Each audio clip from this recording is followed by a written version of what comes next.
I like it. I like the volume. Okay, cool. All right, Billy, tell me we're good to go. All right, here we go. 3, 2, 1. All right, here with Mark Pope. This is exciting for me. It's our first chance to really sit down and have a longer conversation because you've been on a whirlwind since you got hired. Year one. Mark, thank you for coming on KSR. I'm so happy, man. Come on. You ready to rock? Yeah. All right, well, let's start with this. Last time we talked was around this time, 1 year ago. How has year one been? Better, worse, different than you expected? How would you sort of judge your first year at Kentucky?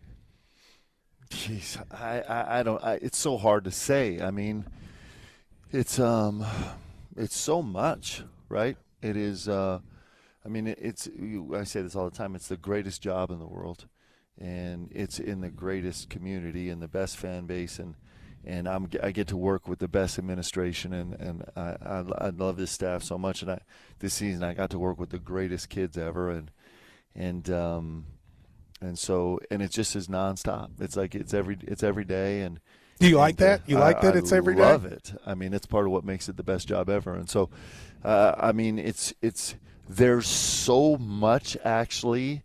I was talking about this with Leanne yesterday. Just like. It's hard to everything comes so fast, and there's so many incredible meaningful moments that you kind of think about, you want to find a break in it. So you're like, well, if you just think about to 2 months ago and then trace just the last 2 months, but then you cut out something right before that point that was monumental, Yeah. right? And so it's I love it. I love being here, and I love that we get to have this opportunity. And I love there's just not enough time. That's the thing that I feel over and over is there's just not enough time. We need more time. Mm-hmm. But the whole thing's exhilarating, and it's wonderful. And we have a very clear-cut mission and a job to do that we haven't even come close to completing. And so we're just hungry, chasing every day, and enjoying every minute along the way. I want to kind of go back to last year, then talk about next year. I think about last year when we sat down and talked. Yeah. Everything we didn't know, like everything was a hypothetical. Yeah. Right? And when I talked to you there, I think I said to you in that conversation where you and I were just sitting in your office, and I said, this is going to be interesting for Kentucky fans because they don't know any of these guys. Yeah. You're going to have a team where they don't know anybody. And I do remember wondering, everybody loves Mark, but how are they going to feel about these guys they don't know? And it ended up becoming one of the more beloved teams that I can remember. You knew the guys, but I was surprised how much people just embraced that group. Could they feel it? Yeah, our guys could for sure. And I think as much as I was happy about that, I was happy that our guys didn't miss it. Because the craziest thing is, and this is almost incomprehensible to me, you could actually come here for a year as a player and miss it. Like you could miss the whole thing. If you came here, and we talk to our recruits about this all the time, if you came here and you were just only dialed into yourself, you could actually miss the great uniqueness and the monstrosity that this experience can be. You could actually miss the whole thing. Like you might take it in a minute here and a minute there and a crowd here and whatever, but you could miss it. And I felt like our guys, one of the reasons why there was such a great relationship between BBN and our players was because our players also were really engaged in growing the relationship. Like they meant something to them from our guys coming in. You know, our guys logged almost 400 hours of community service, which is just a very separate little standalone niche. But their interest in in embracing the magnitude of this opportunity was pretty special. I thought part of it for the fans was the fact that they seem to really appreciate the moment to be here. The fact that they had played at schools like Drexel and Dayton and all that made it to where I felt like they were as grateful as the fans want them to be grateful. Yeah, Does that make sense? And I think they love that. Yeah, and I think that's what I'm saying about not missing it. You know, I was at just yesterday. I was in Brooklyn with in the Bronx. Sorry, with Mo Diabate's mom. And you think about Mo, he's coming from Alabama. Alabama was in a Final Four and then an Elite Eight. It's a pretty good program.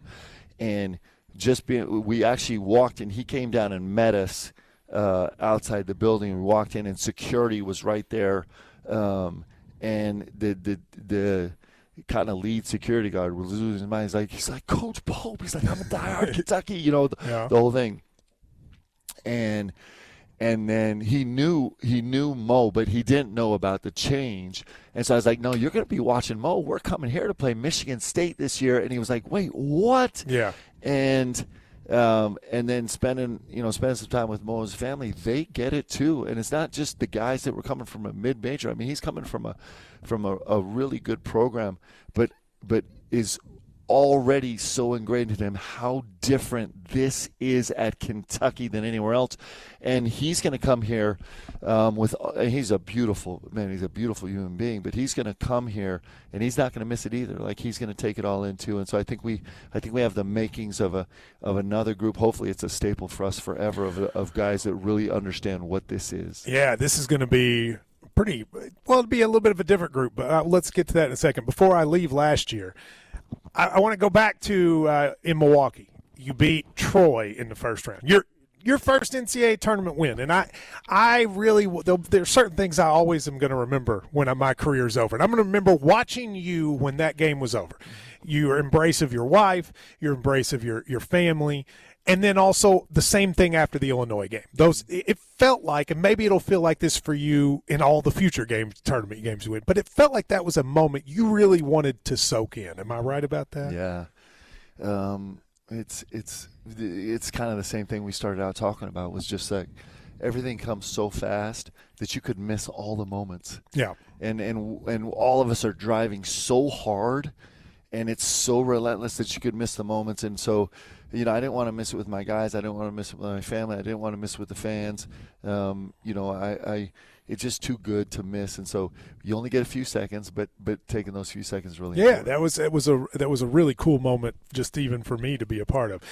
All right, so when you came here, we were all trying to figure out, all right, what is Mark Pope basketball? And now we have a year of it, and I'll just take on a personal level some things that surprised me, maybe were a little different, and get your take.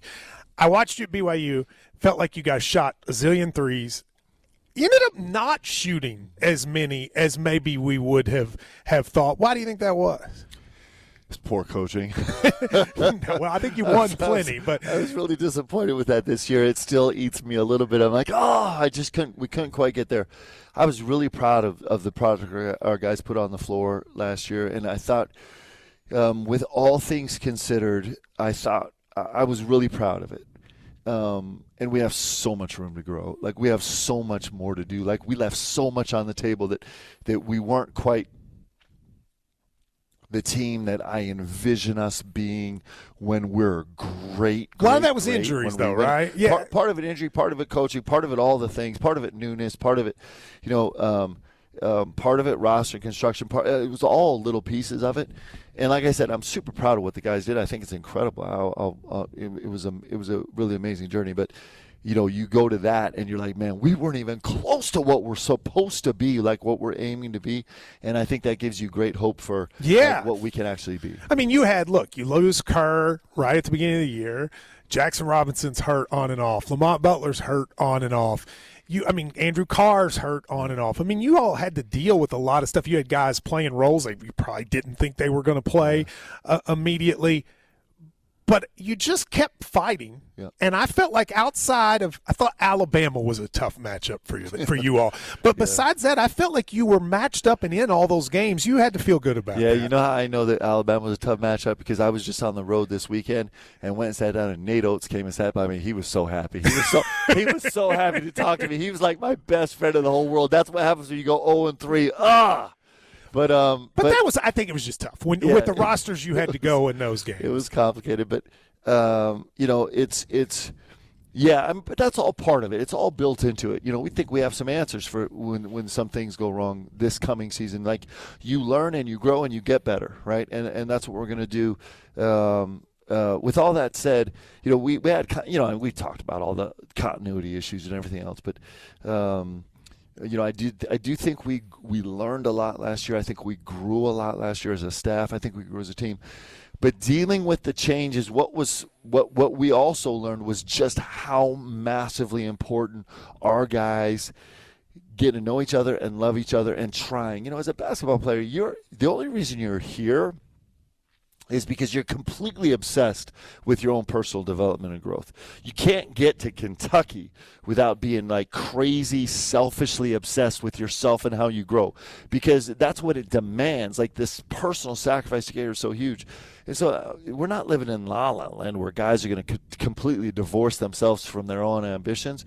But what we're trying to do is build a place where you're going to go achieve your own ambitions by becoming the greatest teammate ever and loving your guys more than you can possibly imagine, because this actually is, by definition here and in the NBA, it is a team sport and it's about a team. And I thought that was what helped, our guys being so good at doing that last year was what helped us survive all the stuff that kind of went into the season. All right, some basketball nerd stuff a little bit. You were very big on that. Fans wondered about the first substitution pattern. We had a lot of games where we go out, we get a lead, then you'd make a sub, and people would go, what's he doing? What's your philosophy on that early in the first and second half, bringing in some subs? Why do you do that? Well, in the games where I brought in substitutions and it went bad, it was just bad substitution, right? Okay. But sometimes, when you're thinking about the whole nature of the game, so these are thoughts that go into it, and it's pretty much artistic. You lose the science of it really quick because there's such a small sample size. But it's a couple things go in. So when we thought about our roster alignment, about guys that actually function well together, or who we could have on the court, who we felt, sometimes there's a young guy that you're trying to put on the court where you need to have him kind of protected, right? Yeah. And so sometimes it's hard to take a bunch of young guys or less experienced guys and put them on the court at the same time. And so sometimes you have to grab someone out of the lineup early to get someone in, so that you can start the rotation early, so you don't have a bunch of guys fatiguing all at the same time, and then you're doing more wholesale. Or maybe a guy, when he's fresh, he's actually to be able to be more supportive than when he's fresh. So you think about things like that.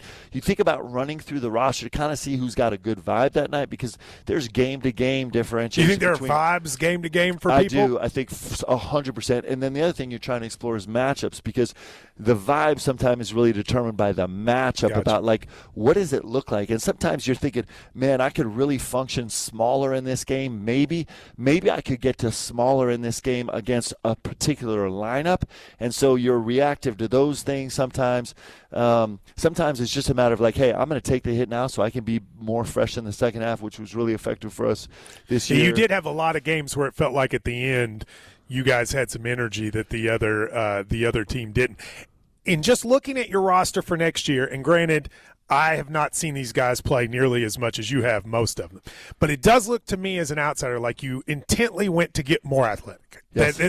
Was that true? Yeah, I think that we have positionally in some positions, I think we're way more athletic, and I think positionally in some places we're way more physical, and I think both those things matter. Was that a going through the SEC and seeing? I always say about the SEC, especially last year, even the worst teams in the SEC had great athletes. Was it like okay, I got to ramp the athleticism up a little bit? Yeah, I think it was. It's always like a stew of ideas, right? One of the things that is functional for us is like positionally. If you could, like a low-hanging fruit example would be just the ability to switch 1 through 4 defensively, or 1 through 5 defensively. So can you get either more size or more quickness or more of a steal percentage in your backcourt, and can you get a 4, for example, that's more comfortable, or actually could be a dominant defensive figure against any matchup, right? So you're kind of thinking about a bunch of different pieces. Man, could we fit together? And you're not going to have your whole roster be able to do that, but can we put together a lineup where that's super functional, and how do we add pieces to do that? Like you do that 1,000 different models of your roster, how it works together in terms of how you want to scheme different things on the floor, as well as just kind of looking individually at 1s, 2s, 3s, 4s, 5s, and standalones about how they function. So I see, again, as an outsider with your system, that to me, watching year one, the two positions that seem like to me are the most important for you are the point guard and the big, especially the big that's at the top with Amari. Amari's a very unique ability. So you have, I assume Brandon Garrison is what you're thinking at that role. He had some great moments, also had some inconsistent moments. I remember when you all lost him, you saying something to him like, all right, this offseason, here you go. You think Brandon's ready to take that step up? Because it'll be big shoes to fill with Amari. Yeah. Well, first, traditionally in my roster, probably for most of my tenure as a head coach, it's probably been the 4 that's been a more unique piece. Okay. We slid into this 5 role kind of necessity last year, and to be honest with you, a personnel group I had before I got to Kentucky kind of led me to the 5 a little bit. It kind of changes, but a lot of time it's been a 4 where I'm playing a 4 that's an elite level ball handler, decision maker, where it gives us some space and we can protect a 5 a little bit. So those 2 pieces are interchangeable. All of that leading to Brandon Garrison. So Brandon Garrison showed me some signs in the last month and certainly this summer where he is just like, he is growing up, man. And it's so cool to see. It's the best thing to see as a coach. But he's talking about what he wants to be. It's no longer kind of what he is and who he is and how he acts, but it's what he wants to become. He's done this publicly where he's talked about Amari, that he was that BG was blessed to have this big brother Amari that kind of mentored him and took care of him. And he said that on our show too. Him. Yeah, and that he kind of wants to be that guy. And it's a change now when you start to have guys talk about what they would like to become. Then you're like, oh, we got something here, and he's definitely there, man. So much of his space is that, and we need him to be great next year. It's going to be really important because he's one of the few guys that are coming back with a ton of experience, and he's going to teach everybody on the roster. Jalen Lowe, I watched play a couple times, but I watched him a lot when they played Louisville, and I remember thinking, boy, this guy's got some talent. He's got some scoot. He can get by people, which is something I thought sometimes we had a hard time doing last year, beating people off the dribble. He's also, though, he can be all over the place. How do you take that talent, which is immense, and then make it work in a system like yours? So super fun stat on him, and you've probably seen this, but and it's I still haven't found a right way to say this in short words, so give me a minute here. So Jalen Lowe was at elite levels in terms of the raw stats, points, assists, everything else he did on the game was really good. But he wasn't a super efficient player last year. Yeah, part of it was because he had to do a lot. It's no takeaway from Pitt. Pitt's a great program; they do a great job. It was just the situation he was in. Yeah, and so one of the things he did, he was in the 90th percentile in the country, in the top 10% of taking the highest percentage of shots that are in the bottom 20% of shot quality. Oh, okay. That's a long analytical way of saying he took bad shots. He made the game so hard, or the game that was delivered to him was so hard, or however that happened. Like he was taking trying to make the hardest plays in the game of basketball and make them over and over and over again. Not incredibly dissimilar in some ways from Lamont Butler. So Lamont Butler's shot quality usage wasn't quite a low shot, bottom 20% shot quality usage wasn't quite as significant when he came, but it was still a little bit of that trend. He had never been 48% from 2. He'd never been really above 33% from 3. He comes here, he shoots 39.1% from 3 on the season, suffering half the season with a debilitating shoulder injury, and was at 56% from 2, an 8 percentage point jump in a super senior. And so much of that was because he was humble enough and willing enough to, let me rethink this game a little bit so I don't spend all my time trying to get better at making impossible shots, but I actually manipulate this game and work enough to earn myself great stuff. Mm-hmm. So now, instead of being in the top 10% of usage of bottom 20% shot quality shots, now I'm in the top 10% of usage of 20 to 80% quality shots, right? Yeah. And that shift, without improving your raw skill set, can transform your entire game. And so what we love is I love seeing guys where I'm like, wow, with a little bit of study and a little bit of humility and curiosity, we can transform your efficiency. So that's a really interesting, crazy. Because I was going to ask you. That's a money ball game. When the season is over, you have this porridge of players to choose from. They're all over the place. And you could choose, especially at Kentucky, you could choose a lot of them. You got a lot of choices. How do you sit there and say, Cam Williams at Tulane, that's the kid I want? Like, how do you come to the point of saying that? Are you looking for things like that, little inefficiencies you can take advantage of? Yes, like, so you're always asking yourself, what are you good at coaching? Like, what part of coaching are you good at, right? And it changes. So it changes based on a guy's talent and based on his ability. Like, it's very much all sliding scales. Like, you have 100 sliding scales, but you kind of like, okay, this is what happened. Now, Jalen Lowe had a terrific season last year. I mean, he put up really incredible numbers. So that was the number one reason why he came out on our radar. But as you dig deeper into it, you're like, ooh, you know what? Like, we could actually take credit for him getting way better when it's really not that complicated. Yeah, just right? make better decisions. And when you think about Cam, I mean, Cam was pretty easy for us. I think about that 3 kind of 4 spot guy that can really shoot it, really stretch the floor. But when you say really it's young. easy for you, like I remember when he committed, I had somebody close to you say, here's the case for him, here's why he's awesome. But if I hadn't talked to that person, I would have seen the stats and gone, that's odd to me. So how is it comes to you to go, this is the dude? Well, it's a little bit like so because we know what fits in our system, we know what works. To me, just to give you like it was and things don't always work out the way that you think they're going to, right? But when we signed Ansley Almanor, same thing. There was a lot of kind of questioning, and I was just like, guys, just wait and see. And now I wasn't saying that he was going to have the greatest shooting season in the history of Kentucky basketball. That's not. But what I was saying is like, no, you don't understand the way he fits into our system, the way we play, which is very much an NBA style.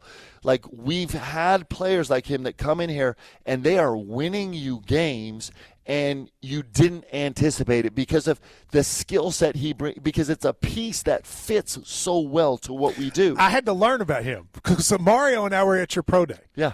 And I give him a hard time about it because I was like, I looked at Ansley Almanor. I'm guilty of this. And I went, I don't know about that dude. Yeah. Like, I trust Mark, but I don't know. And I used to joke, hey, Mario, this is your favorite player. Yeah. And then I saw it once the game started. I saw what you were – so that's what you're looking for are pieces. And listen, this Cam Williams now is he's an NBA talent. Yeah, he's an NBA piece. Like, the NBA loves him. So it's not like we have some genius insight into like reading these guys. But like I think we have a pretty clear sense of how we'd like to do things and how we'd like to function, and then finding the guys that suit that really well. And Cam is one of these guys that he's going to be great wherever he goes and plays, but coming here where we're really, really going to dig in and use his skill set, he's going to be special. So it's all different. But so how do you find the dude from Croatia? He played for – by the way, he played a team.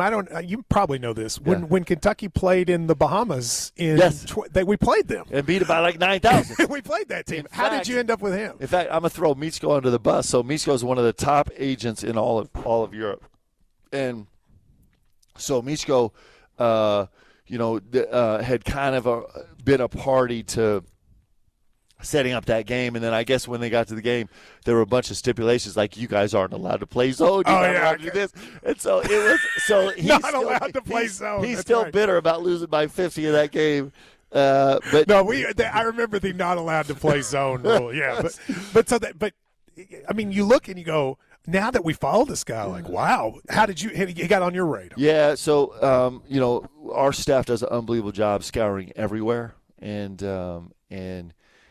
he's a guy that kind of, so he's in a developmental team. Meg is a developmental team. So they play in a professional league, but they're all developmental guys. So they bring in really young guys and just raise them up, playing them against legitimate guys.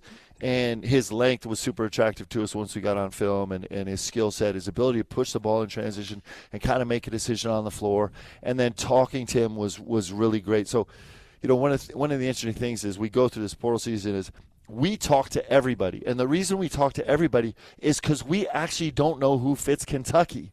So we actually have to have multiple conversations, not just with the player, but with the team around them to understand if they fit here.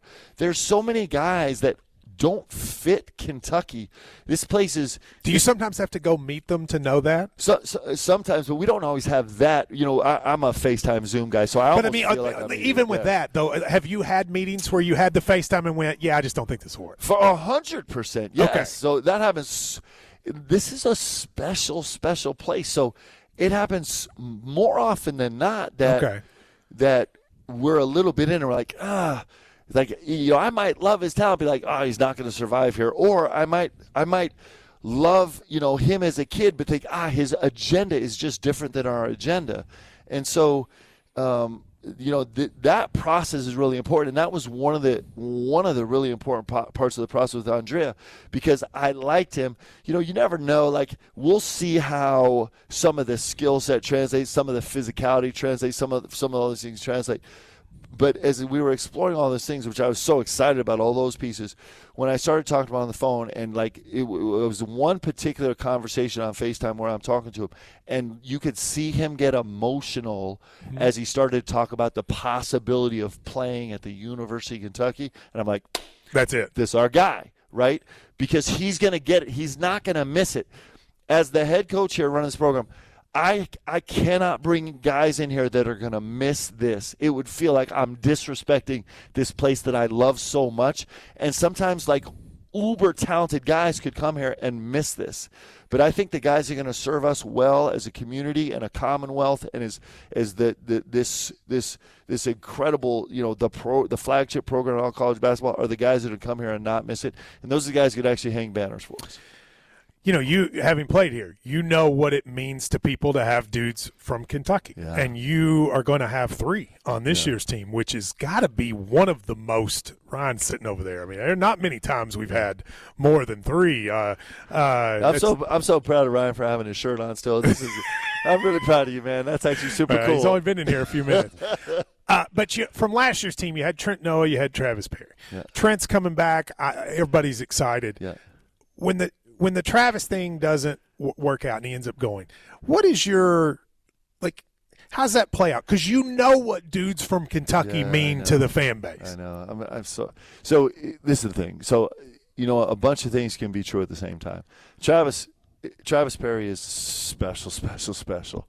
Like, he just is – and he's a big-time basketball player, and he's going to have a big-time career.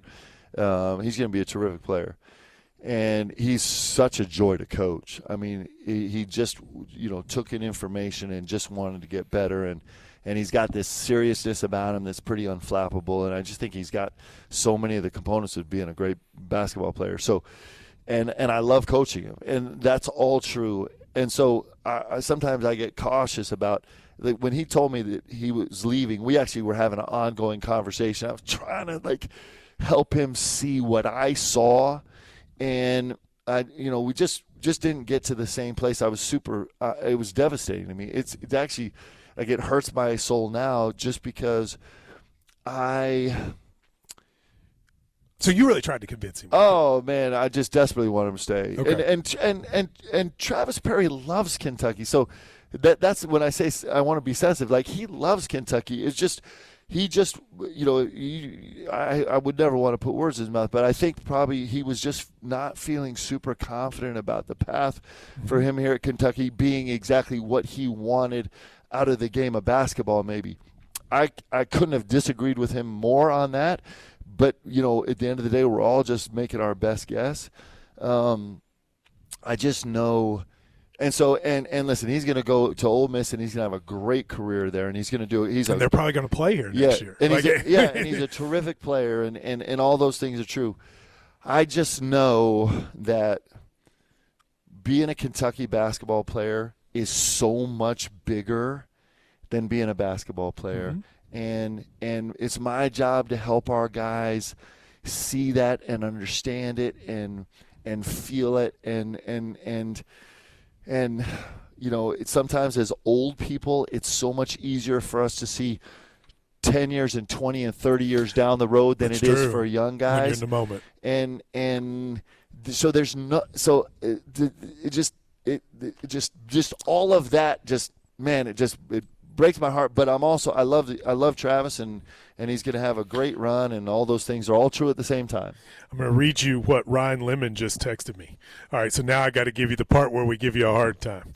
We have a little thing on the show where we talk about how much you say special and how much you say beautiful. Man, and Leanne Ryan just said Pope threw out the trifecta special saying Travis Perry is special, special, special. You love those words, beautiful and special. Don't be mad at me. I mean, I'm not mad at you because Leanne crushes me. She's like, would you stop saying beautiful? At one point, I was saying breathtaking. She's like, stop saying You do breathtaking. say them a lot. She's like, could you please grow your lexicon so you can have some other words to say besides special and beautiful and breathtaking? Beautiful's a I'm big one. working You're on big it. on beautiful. I'm actually gonna put a card down here with some synonyms for my hyperbolic. You know, words. some people have a cuss jar. You need to have a beautiful and special jar, so they have to put $1 in every time. Let me ask you some philosophy things about things I know Kentucky fans care about. Let's talk about scheduling real quick. Yeah. You have made, and we don't even know all the schedule yet, but like it's going to be a hard schedule next year. I mean, you know, and we start the Indiana series back. We got the St. John's game where they're replacing in the Champions Classic.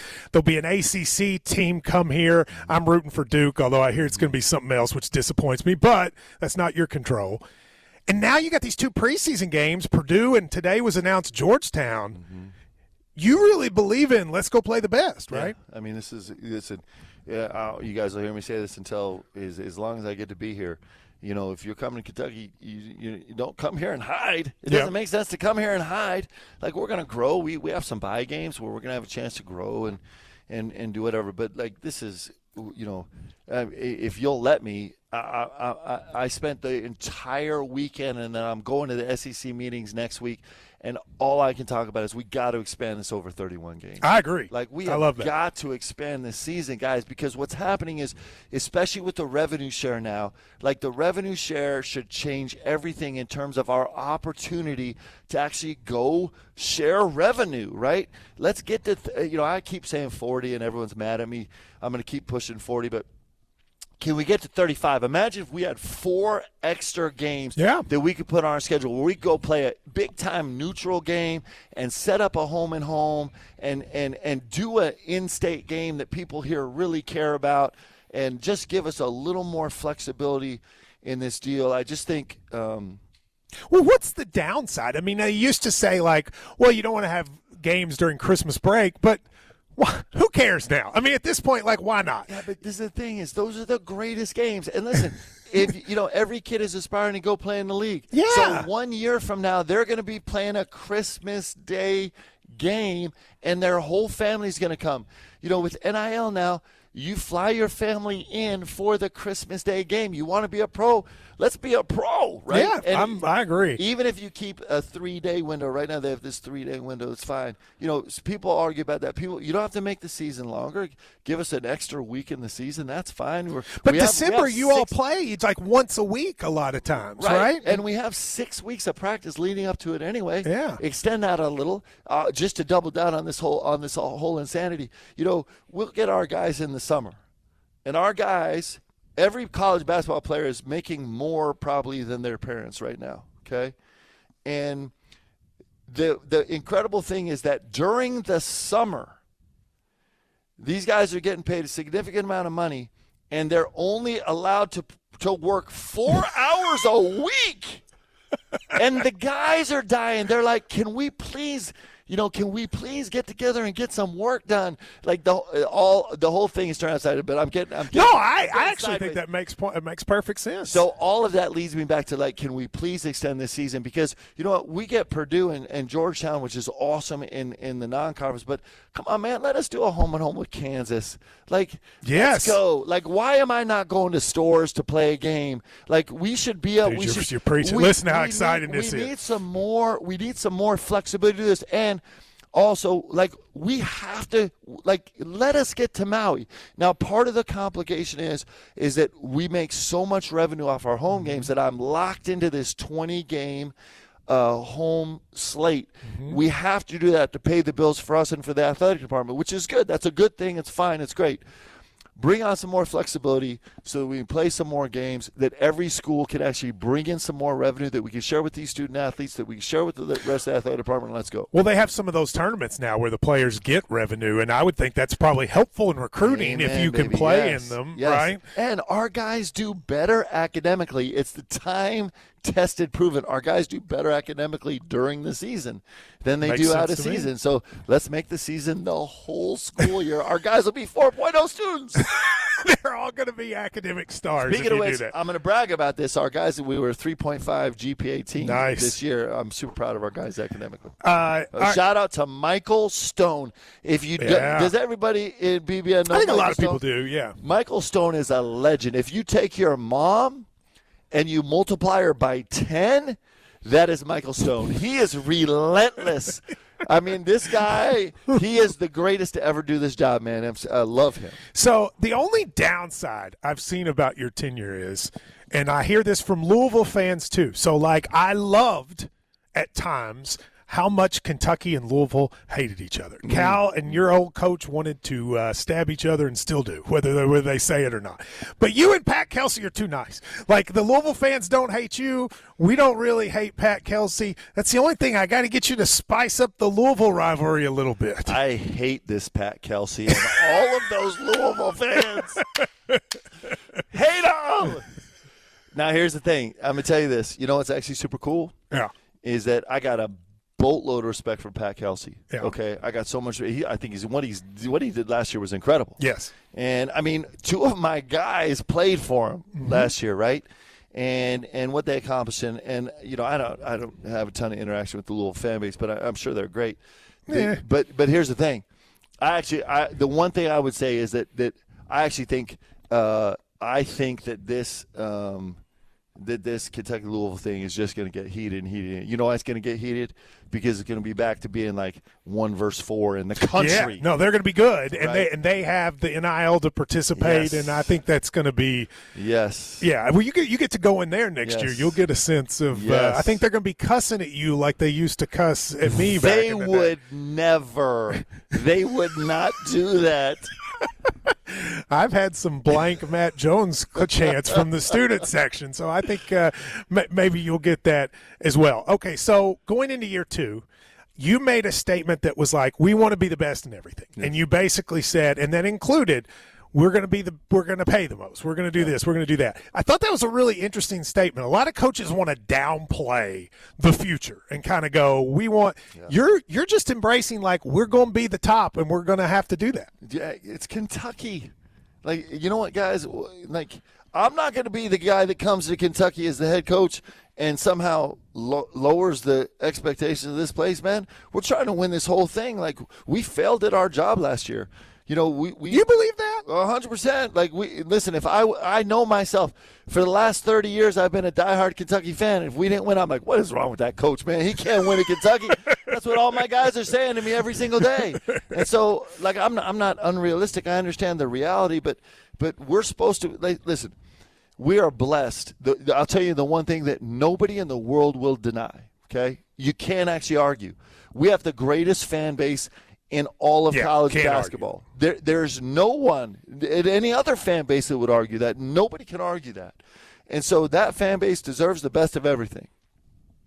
And so you go down the list, and we're trying to be the best at everything. And that's what Kentucky is supposed to be. That's what Kentucky has traditionally been. That's what, I was just with Karl Anthony Towns yesterday in New York, and that's what he expects out of this joint.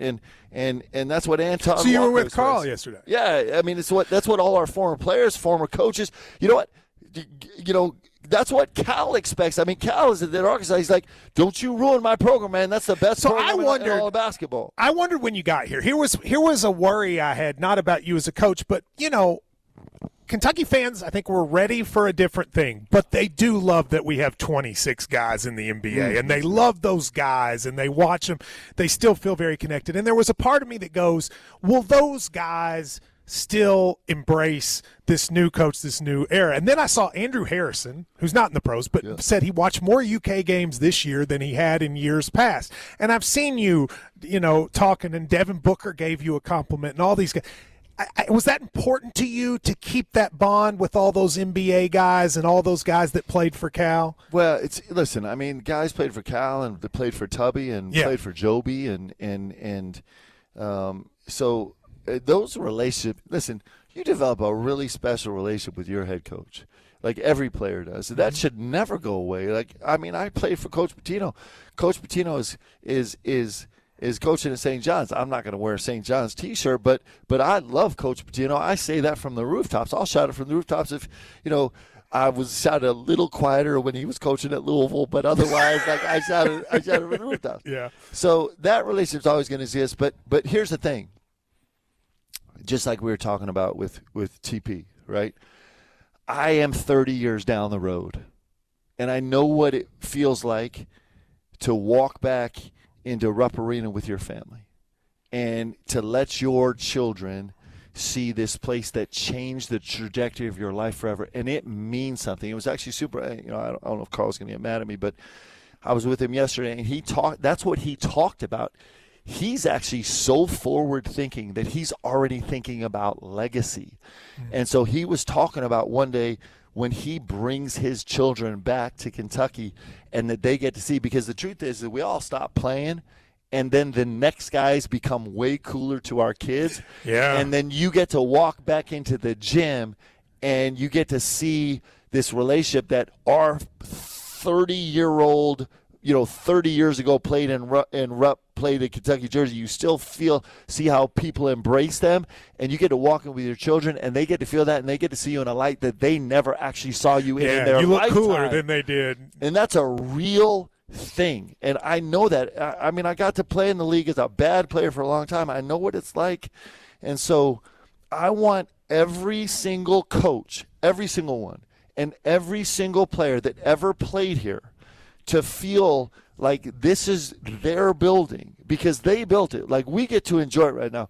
I get to be the head coach at Kentucky enjoying this because of what Kat and what Antoine and what Tony and what Kyle Macy and what Joby, what all those guys built.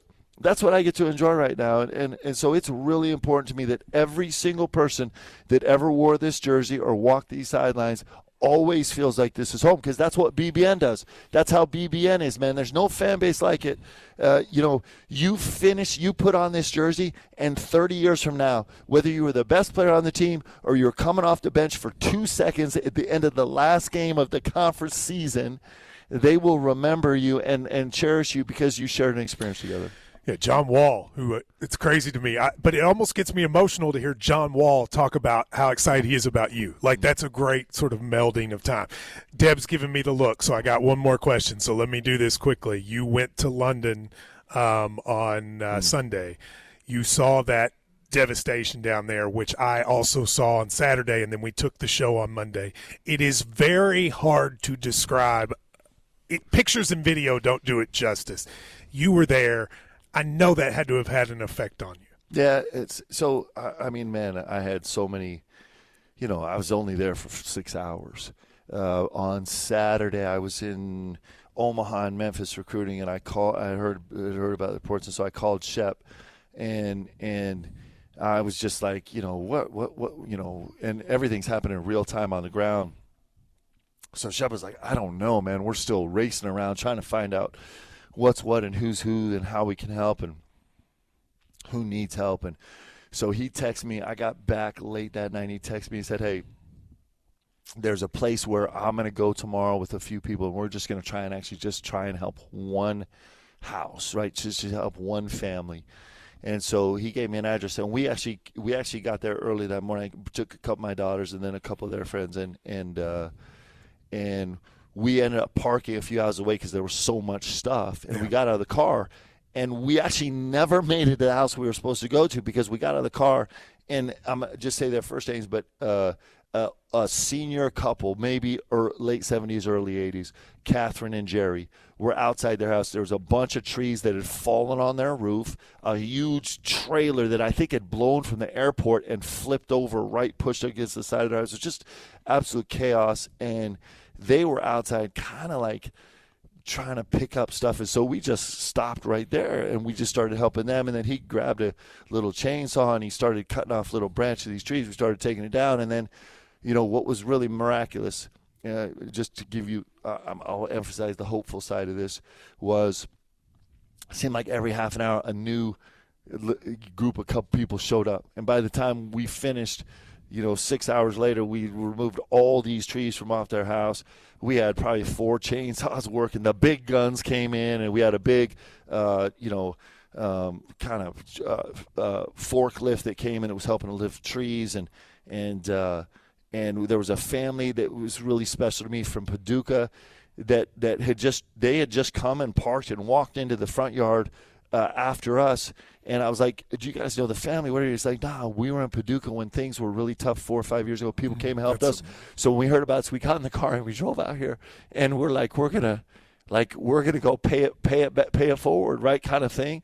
And he was just like, and then when we left, we're trying to drive out, and I kid you not, there was it was a parking lot for like a mile with people coming into town trying to help. And we drove by a gas station. There's 2 people out there with signs that are like they just had signs scribbled in magic marker, free food. So you just inviting people to come stop by, and if they need some food.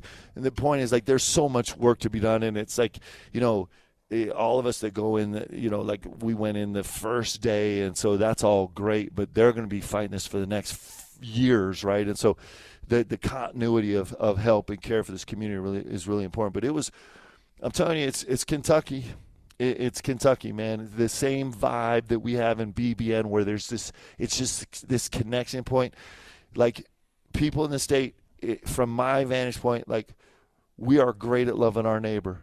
Like, people love their neighbors, man, and to me that's a gospel principle that's so important. But it's something that we see lived out in the lives of people here, and Kentucky's had way more than its fair share of natural disaster over the last couple of years. But it was inspiring to see, and I saw you guys down there, and you know what? I'll give you a little shout out here because I think it's so cool. So, I know you guys, I think you were on air live there, but I saw some social media stories that you guys did where people were telling their story. And I want to expand this just as this connection point. So I had some guys come into my office like a month ago. I haven't had a chance to tell you this.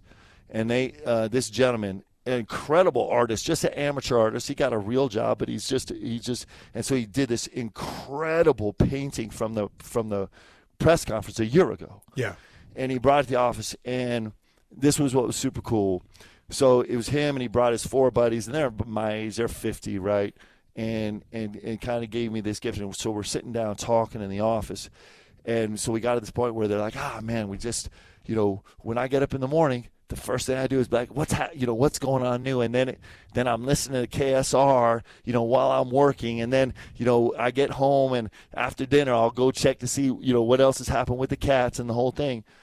And it's this connection point, the same thing we're talking about, that you guys do an incredible job providing is, and I say this all the time, it's like, it doesn't really matter if you say something bad about me or good about me or bad about the cats or good about the cats. What matters is that there's all these people coming to the well. So I had a chance to go to Africa so many times and do some service trips there. And in these communities, the well, in these villages, the well is where you always find people, because everybody is constantly throughout the day. You have to leave your hut and you walk across the village and you go to the well to collect water. It's happening all throughout the day. And so the well is a special place because it's where everybody gathers and everybody interacts. And you guys do an unbelievable job. And I thought it was so special that you guys went down there and just like brought the well there to where everybody could see. That's super cool, man. I appreciate you doing that. Well, I want to thank you. I'll let you go, but I want to say this. I sat with you a year ago, and I told you that before you'd gotten hired, I was kind of like, you know what, I might be done with this. And you said to me, and at that point I had decided to stay. Yeah. But you said to me, you like begged me to stay. Don't go, baby. I was like, don't go. I was like, you don't have to beg me. I'm going to do it. But you have, this is the fan Matt talking, not the radio host. You have rejuvenated the love part of this. People always love the basketball. People always wanted to win, all that. but you have rejuvenated the thing where there's a pride, there's a self-esteem that comes with being a part of it, and there's that collectiveness in a state that's had a lot of difficulties historically, but especially in the last few years. This is that center point. And I've watched people who had kind of gone, I don't know if college sports are for me anymore. And you brought all that back. And those players brought that back. And that is a really special thing. So just as somebody who talks to the fan base, thank you for that. Because there's a lot of people who said to me, last year was one of my favorite years being a Kentucky fan. And I think we'll look back at last year the way we look back at some of those early Rick teams, the John Wall, DeMarcus Cousins, Cal team, you got everybody back. And I think that's awesome. So let's run it back this year. I think we got a chance, man. I think we're going to fall in love with this team. And I think these guys, the DNA of this team, by definition, we have a crew of guys that are like hungry to compete. We don't have anybody that's running away from it. Like everybody that's on this roster is hungry to come compete. I think they all get Kentucky and they're excited to embrace it. I think it's going to be a fun ride, man. I can't wait to take it with you. Thank you, Mark. All right, appreciate it. Okay, let's go.